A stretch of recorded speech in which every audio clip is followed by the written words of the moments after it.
Jumpa lagi Kisanak. Seorang terdakwa yang dikenal dengan sebutan Big Imam baru-baru ini lari dari sebuah persidangan online. Ia tidak mau mengikuti persidangan karena ingin datang sendiri ke ruang sidang. Meski dalam suasana masih pandemi, Big Imam tidak peduli. Wajar saja Kisanak, Big Imam mungkin sudah nggak betah di sel Mabes Polri. Di sel itu, Big Imam merasa sendirian, hujan, becek, nggak ada ojek.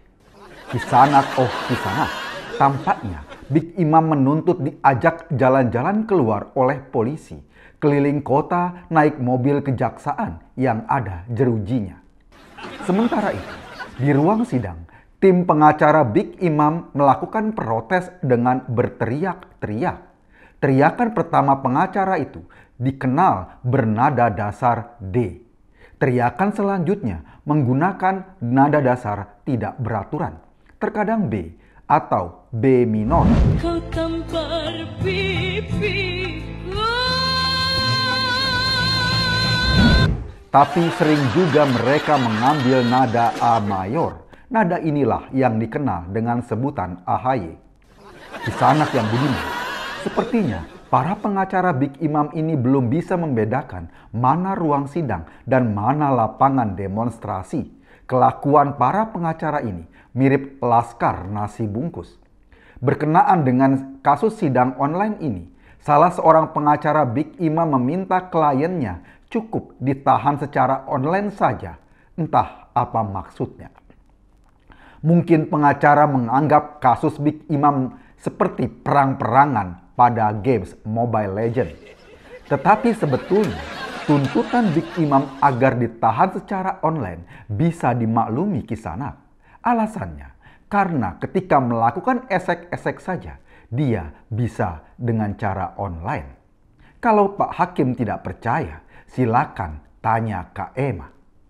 Kisanak yang budiman. Dengan kaburnya Big Imam dari arena persidangan membuktikan bahwa Big Imam ini memang terkenal sebagai spesialis lari. Saat dirawat di rumah sakit Umi, ia juga kabur lewat pintu belakang ketika mau diperiksa petugas dari gugus tugas COVID-19. Kasus inilah yang kemudian melambungkan nama Rumah Sakit Umi sebagai satu-satunya rumah sakit yang bukan saja punya layanan pasien rawat jalan, tetapi juga ada layanan rawat lari. Ketika kasus cat mesum meruak, Big Imam juga lari ke Saudi. Bukan hanya ke Saudi, ia juga berusaha lari dari kenangan. Kita tidak tahu Kisanak, apakah kenangan di kandang kambing memang begitu menyakitkan sehingga ia harus melarikan diri.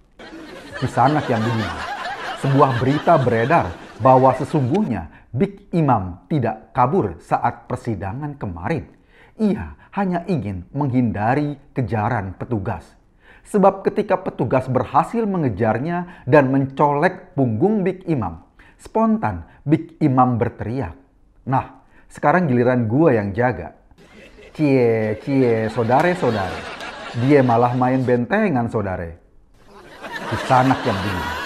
Pihak keamanan masih terus menyelidiki apakah Big Imam lari dengan melakukan jalan kaki antara Jogja dan Jakarta. Ternyata tidak Kisanak. Big Imam tidak mau mengambil perannya Amin Rais. Kisanak yang bingung. Dalam persidangan kemarin, ada 3 perkara sekaligus yang didakwakan kepada Big Imam. Semua masih seputar pelanggaran protokol kesehatan. Kita tidak tahu kapan kasus cat esek-esek Big Imam nanti akan disidangkan. Kisanak, jika kasus sidang cat mesum nanti digelar, belum tahu apakah nanti jaksa penuntut umum akan menghadirkan pisang sebagai saksi.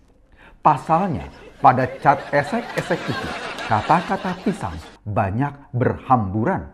Ada pisang yang tegang, ada juga pisang yang basah. Yang tidak ada hanya pisang goreng dan pisang sele. Sebab pisang goreng ternyata berminyak dan pisang sele letoy Kisanak. Kisanak. Ketika Big Imam sedang sibuk menghadapi persidangan di lokasi yang lain, Anies Baswedan kini sedang sibuk mengotak-atik program rumah DP 0%. Kini syarat kepemilikan rumah DP 0% yang tadinya hanya berpenghasilan 7 juta sebulan dinaikkan menjadi 14 juta sebulan. Sementara itu, ukuran ruangan di rumah susunnya tidak juga berubah. Kamarnya tetap berukuran 1,8 meter kali 2 meter lebih sekian. Cukup buat selonjoran saja. Mungkin Kisanak sebentar lagi akan diluncurkan program rumah dengan cicilan 0% dengan syarat DP-nya harus 100%.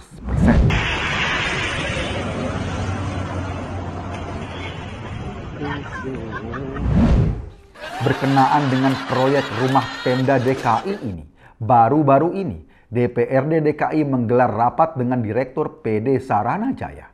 Perusahaan ini adalah BUMD milik Pemda DKI. Dalam rapat tersebut, Direktur PD Saranajaya mengaku telah membeli areal tanah seluas 70 hektar di Jakarta. Hanya saja, saat ditanya di mana letak dan lokasi tanah yang dibeli itu, Direktur tersebut tidak bisa menyebutkan lokasinya. Kisanak yang budiman, Direktur Saranajaya minta waktu sebulan kepada DPRD DKI Jakarta untuk menunjukkan lokasi tanahnya. Sebulan Kisanak. Memang buset Kisanak. Direktur sendiri nggak tahu letak tanah yang sudah dibeli. Sekarang BUMD itu sedang sibuk memasang pengumuman mencari tanah 70 hektar yang hilang diculik. Kisanak, kita tutup berita ini dengan sebuah informasi dari Turki. Media Viva News memberitakan pemerintah Turki telah berhasil membuat sebuah jet tempur yang dinamai TFX. Media tersebut menulis, TFX adalah jet tempur pertama umat Islam di dunia. Kisanak yang budiman, sepertinya wartawan Viva News salah besar. TFX bukanlah jet tempur Muslim pertama di dunia. Padahal Kisanak, sudah sejak lama para pentolan Laskar Imam Besar di Indonesia sudah berhasil menjadikan pesawat tempur F-16 dan Sukhoi menjadi mu'alaf.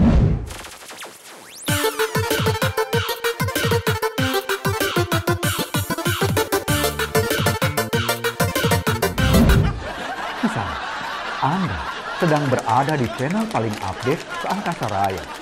Lemesin aja dulu. Terima kasih.